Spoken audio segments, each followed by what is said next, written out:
As a pilot project यहाँ पे ये कैल्शियम क्लोराइड का और ब्राइन का जो है एक यहाँ पे प्लांट लगाया गया है, जिसका स्प्रे पानी के साथ मिलाकर इसको शिमला की शहरों में किया जाएगा। और इसके पॉजिटिव रिजल्ट्स हमें पहले भी, क्योंकि नेशनल हाईवे वाले इसको पहले करते आए हैं, इसके पॉजिटिव रिजल्ट्स हमको दिखे हैं। और आने वाले समय में ये इकोनॉमिकली भी एक वाइबल सोल्यूशन है, क्योंकि इसमें जैसा मैंने कहा कि मात्र 500 रुपये प्रति किलोमीटर का खर्चा है, जो अगर हमने मिट्टी उसमें फेंकनी है या लेबर लगाना है, उसकी सफाई करनी है, जेसीबीज़ लगानी है, तो डबल खर्चा हो जाता है। तो उस तरीके से भी ये बहुत इकोनॉमिकल है, अच्छा है, टिकाऊ है और यहाँ की सड़कों को सुरक्षित रखने के लिए इसका उपयोग किया जाएगा। और दूसरा, जितनी हमारे वॉकिंग पाथ्स है, क्योंकि मुझे हर बार जब बर्फ़ सीज़न होता है तो 2-4 लोगों की दुखद मौत होती है। कोई बुज़ुर्ग लोग हैं, कोई अस्पताल जा रहे हैं, कोई घर से आ रहे हैं, कहीं स्लिप हो गए और उनका सिर लग गया या कुछ हो गया, तो उसकी वजह से कई हॉस्पिटल में चले जाते हैं, कईयों की डेथ भी हो जाती है। उससे बचने के लिए भी हम एमसी के जो हमारे एमसी के वर्कर्स हैं, उनको इसमें जो है वो ये मटेरियल प्रोवाइड करवाएंगे। और जितने वॉकिंग पाथ्स हैं उसमें भी वो अपने पीठ में इसको मशीन को लगाकर वहाँ पे स्प्रे कर सकेंगे, ताकि वॉकिंग पाथ्स को भी इसमें सुरक्षित किया जा सके। तो मैं समझता हूँ ये बहुत महत्वपूर्ण है। और ख़ास करके जो शिमला की टोपोग्राफी है, इसको मद्देनज़र रखते हुए कुछ ऐसे बहुत से शेडी पोर्शंस हैं जहाँ पे बर्फ़ हो जाने के बाद 1 महीने 1.5 महीने तक बर्फ़ जो है वो पड़ी रहती है और उसमें बहुत स्लिपरी हो जाता है। ख़ास करके सीनियर सिटीजन्स के लिए बहुत दिक्कत हो जाती है। तो उस दृष्टि से भी मैं समझता हूँ कि ये बहुत महत्वपूर्ण है। एज यू सेड, ये पायलट प्रोजेक्ट के तौर पे शुरू किया गया, will you be expanding it to other parts of the state? जैसा मुझे अभी हमारे ENC साहब ने कहा है कि हमारे जो 12 डिविजन्स हैं जो हैवी स्नो प्रोन एरियाज़ में आते हैं, वहाँ पर हम इनको आस्ते आस्ते करके हर डिवीज़न में लगाना शुरू करेंगे। ख़ास करके जो पहले सबसे ज़्यादा जहाँ पे आवश्यकता है, शिमला पायलट प्रोजेक्ट था, इसको हम आने वाले समय में करेंगे।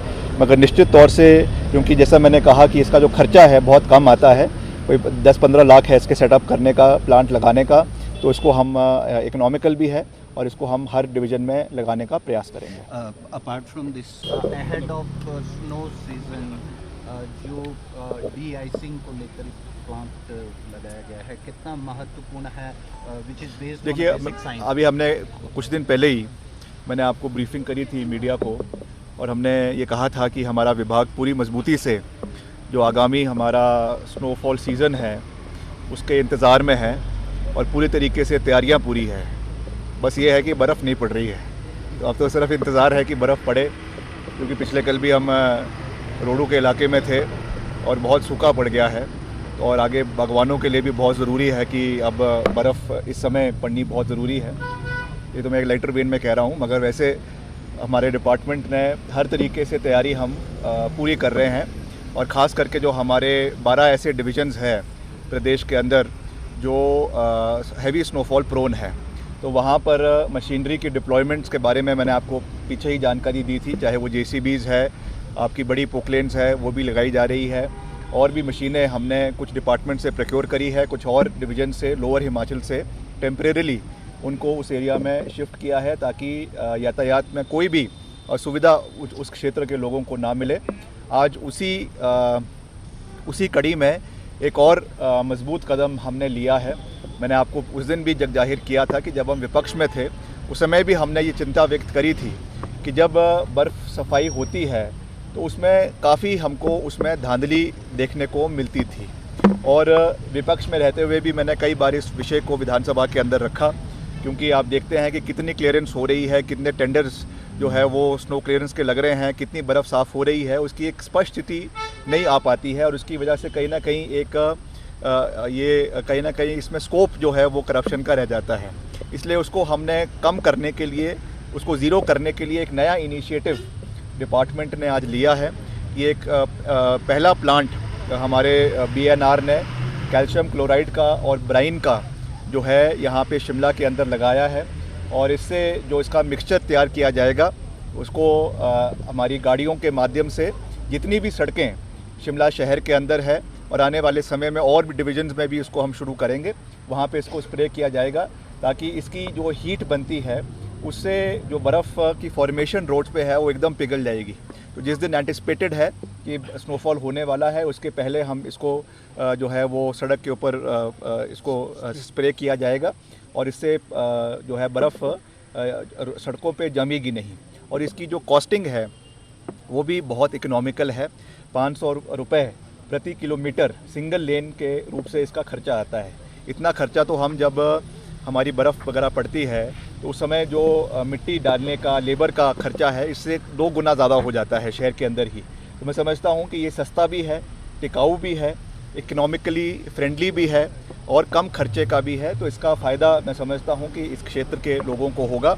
इसके लिए मैं अपने विभाग के सभी माननीय अधिकारियों को और इंजीनियर्स को इस शुभ पहल के लिए इनको बधाई भी देना चाहता हूं।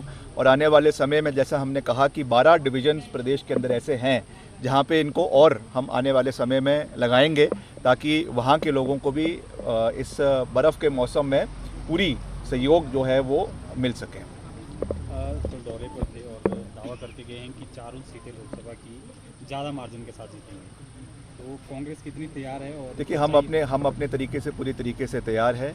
अभी ये कोई राजनीतिक मैं कोई वो नहीं कर रहा हूँ, मगर फिर भी माननीय JP नड्डा जी बहुत बड़े नेता हैं, राष्ट्रीय अध्यक्ष है, साथ ही हिमाचल से सांसद भी है। तो वो अपनी पार्टी की बात कर रहे हैं, अपनी तैयारी की बात कर रहे हैं, अच्छी बात है।